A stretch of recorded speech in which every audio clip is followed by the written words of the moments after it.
I'm former director of GSI, and now I'm director at FIAS in Frankfurt. You see here my title of my talk, but the transparency actually vanished. The title of my talk was actually Magic Bikash.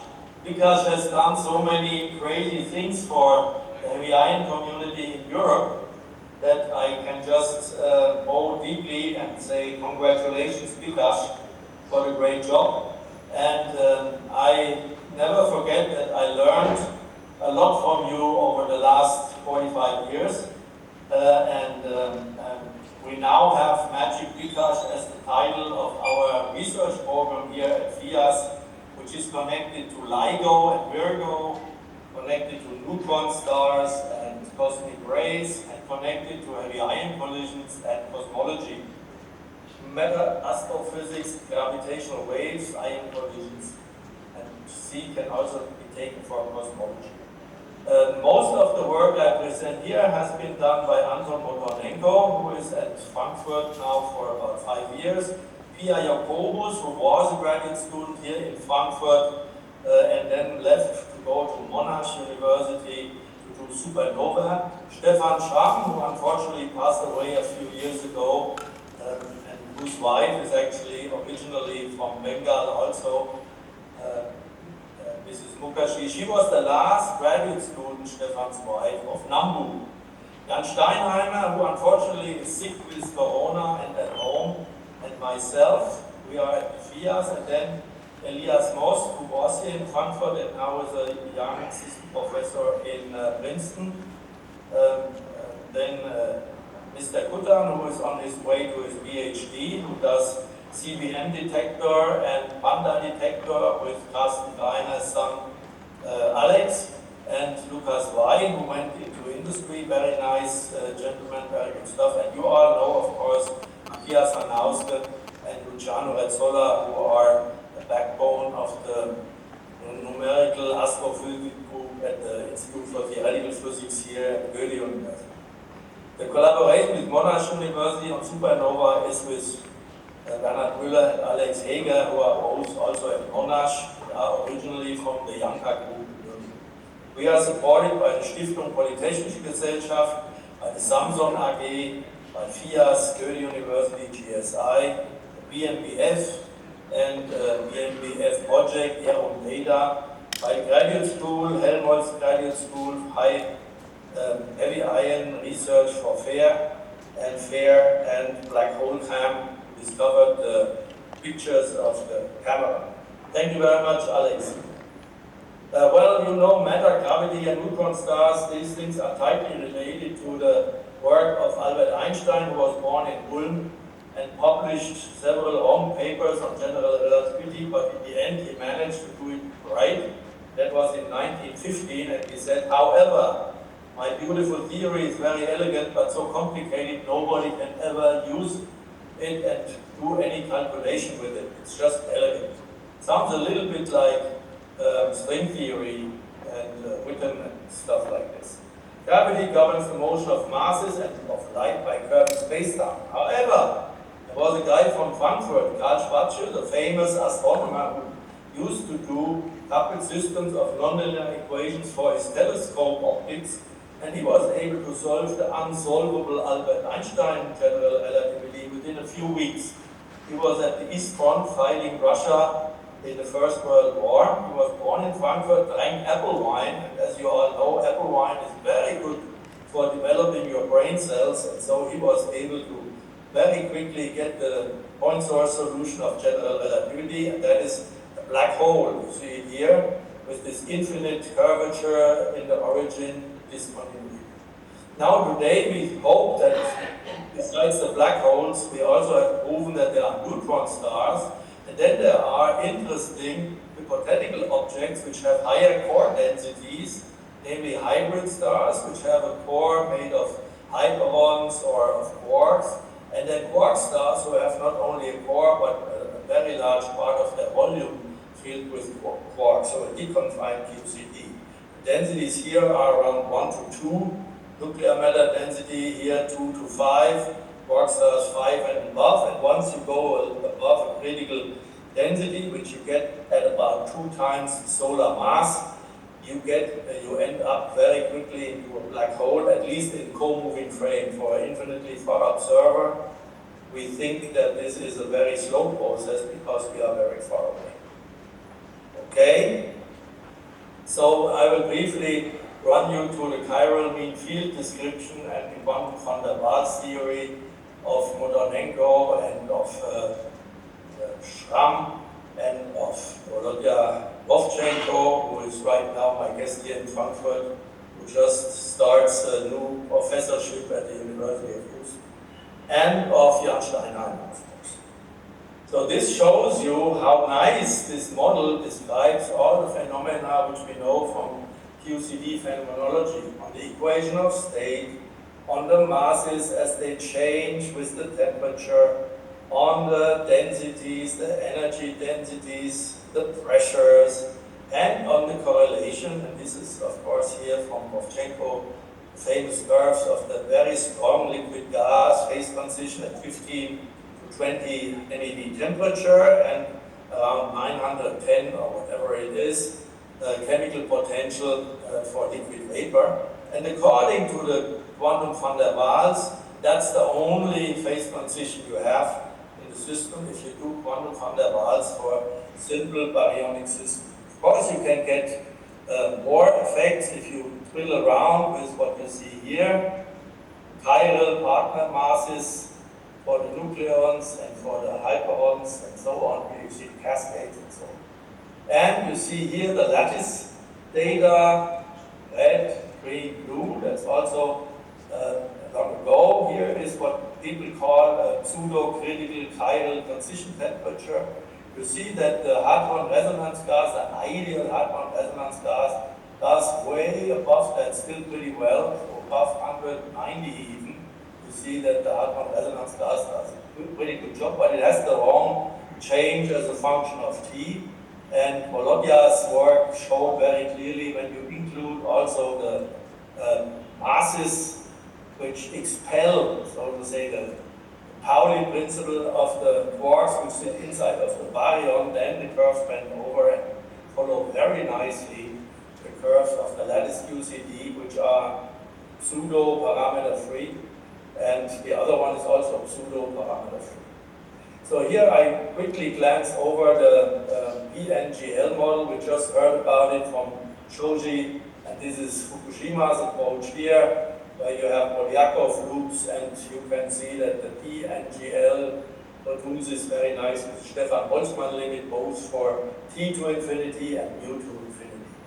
This shows you the Van Hertz comparison. It's actually only our data, not Van Hertz, but they are so close. I just showed it a couple of slides ago. They are so close that this is good enough. You see how the parity partners at the parity partners join the nucleon octet here at about 200, 220 MeV or so. So this is the model in short: chiral, SU3 flavor, parity doublet, quark hadron realization of confinement, and a single frame.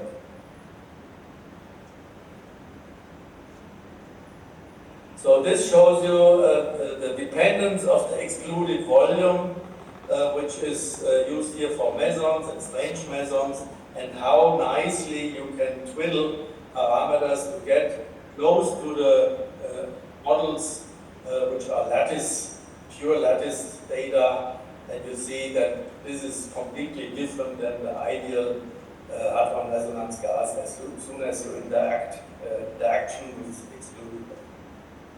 This shows you also a nice effect of what the baryon strangeness correlations do within P QCD. This is a comparison of CMF to PQCD in the region if you get close to the Stefan Boltzmann limit for T equals 0, but ideal.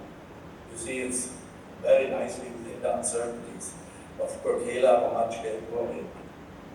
Well, this is now neutron stars. We go from matter to ASCO, the second letter in the word magic. And here is the application to neutron stars, which uses the Pollmann-Oppenheimer-Volkoff equation, which you see here, which tells you in static equilibrium, you have to have an equation of state, a high repulsive pressure, which hinders the gravitational system to collapse.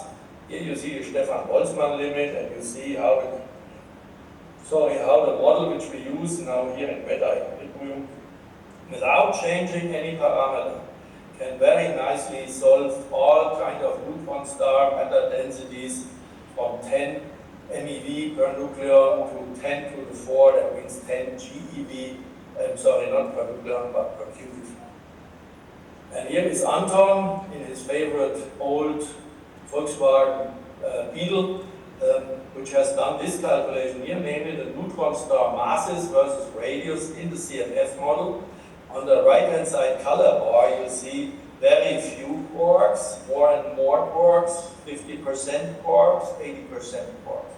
And that you see actually when you go in the radius to 20 kilometers, 15 kilometers, 10 kilometers, you see here at about 13 kilometers, there's this very, very strong increase where you shoot from a density which is low outside, large radius, almost no mass, half solar mass, to 2 times solar mass within half a kilometer of change of the radius. This is the measured radius which we believe we have from gravitational wave signal of LIGO 17th of August in 2017. And what you see is there is not too many quarks in here. This is between 0.1 and 0.2. This is where you are here. And only here, when you come to 2 times solar mass, you really get to 0.2 to 0.3% of the matter is in the quark phase. So only 30%.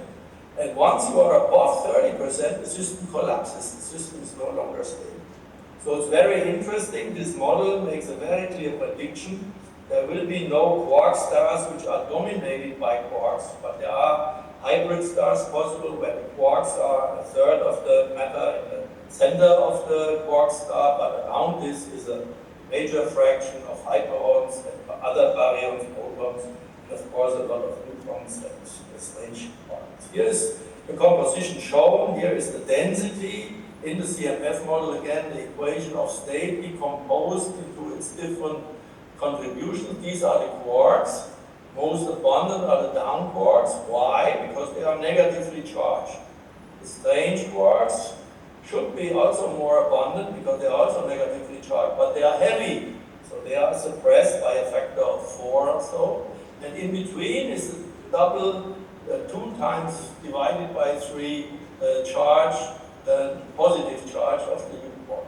So you see the jump is here for the down quarks, then the up quarks come here, and then the strange quarks come here. And you see that most of the baryons start to vanish here. This is the neutrons, these are the photons, and this are lambdas, I believe. Actually not, it's the octet parity partner of the photon. Okay, and the neutron octet parity partner is here. So you see the neutron parity partner is very much abundant together with the neutrons and the protons, and the proton baryon are done here. However, I don't think we ever get to these extremely high densities, so the question is whether 5 times nuclear matter density is the core density in these neutron stars, or whether it's 8. I don't think one can have a stable neutron star with density 20. The simple reason is that the quarks are not having a strong vector repulsion, so one doesn't balance the gravitational pressure. This is the tidal deformabilities. Here is lambda, 400 to 800 or so MeV. This is the radius, 12 to 14 kilometers. And this is the theory which I just presented. This is Anton's result, very nicely reproducing the experimental limits. This is now going from astrophysics to heavy ion collisions, and this is probing the phase diagram with the CMF equation of state in heavy ion collisions. What Anton did here, very simple, he used a tau adiabat solution of 2 nuclei, which are gigantic, namely gold on gold. So we are no longer talking neutron stars but nuclei. And he smashes them together and solves the corresponding relativistic Rankine-Hugoniot-Tau adiabat, which is actually a very simple equation which connects a compressed shocked matter in the center and a non-shocked in-streaming system, which is the two ions which collide centrally in this case. And then you get, as a function of collision energy, here is 2.2 GeV, square root of S and N. This is the total center of mass energy per nuclear pair. 2.2, 2.6, 3.5, 6.2. So this is the energies which we have in this fair and in this JPark, and also in the NICA project. NICA project will actually be able, if it's finished in time before the fair project, will go all the way up to 11 GeV in the center of mass. And then here you can see constant entropy expansion curve, and you see they make a funny way through the temperature, chemical potential thing, and in the end they all end up very close to the ground state of nuclear matter in density or in chemical potential, and in this region 10 to 20 MeV where we have liquid vapor phase transition. You see, however, the CMF has another phase transition here, but also here at low temperatures, and no phase transition here, no phase transition here. This is the confinement, but it's a crossing transition. It's not a phase transition, not first order, not second order. Here also, this is the chiral transition, no first order, no second order, only down here, very down here. Temperatures below 30 MeV.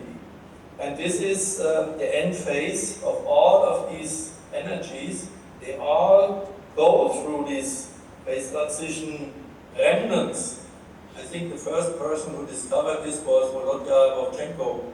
A couple of years ago, we wrote a fuselage letter about this. But there you see that the freeze out will probably be here, somewhere down here. So what you could see is the liquid vapor phase transition leftovers in the freeze out. But to see the chiral or the deconfinement transition will be very difficult. For that, you need freeze out signals to survive the expansion. Now here is a nice picture, I like this a lot, is again the relativistic Rankine-Hugoniot-Tau adiabat with the CMF equation of state just before. But now shown here for heavy iron matter, the temperature, for heavy iron matter, the density, and that is for neutron star matter, for a central collision of neutron stars, no rotation, the temperature and the density. And you see the densities both in astrophysics and in heavy ion collisions are extremely similar when you use the same relative energy initially, and the temperatures are also close. They are like 10 to 20% apart from here to here. Very interesting. So, Stern, Stern equals Kern, Kern. That means, translated into English, star, star equals nucleus, nucleus. But whether you take a microscopic system or a macroscopic system, you make the same kind of matter if you use the same initial input. So now, this we just discussed already, I don't want to go in there, I just want to show to you the Motornenko's calculation of the quark fraction being big in the TNU diagram, and you see big means 80% or more, upper right hand corner.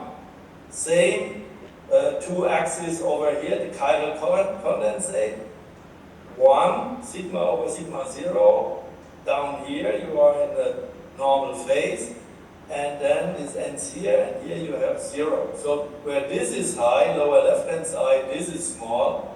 Where this is high, this is small. And you also see that there is no sharp transition in TU, neither here nor there. It's a crossing transition with a, let's say, 30% or whatever it is. I don't want to fight about this. 30% wide region where you make the transition from one to the other.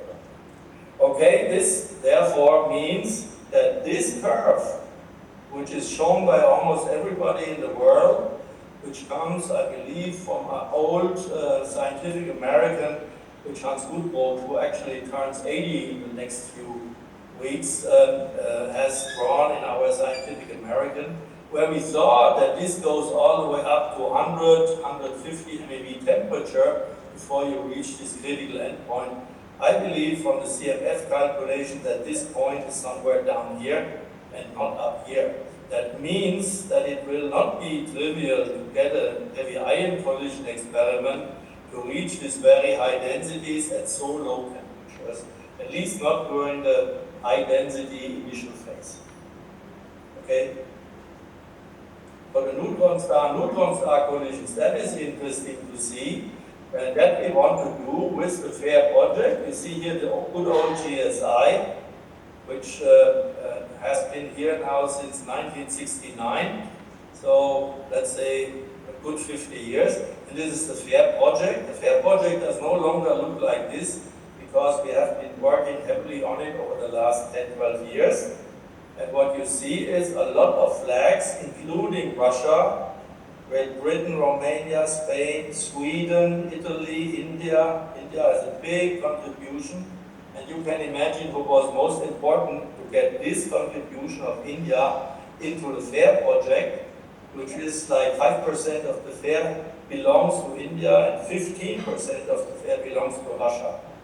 France and Finland, China, Czechoslovakia, and we have observers, Europe and Italy and the United States. And this is, I think, Saudi Arabia. And now let me show you how this now looks. This is the status of the year ago or so of the central ring. Sorry.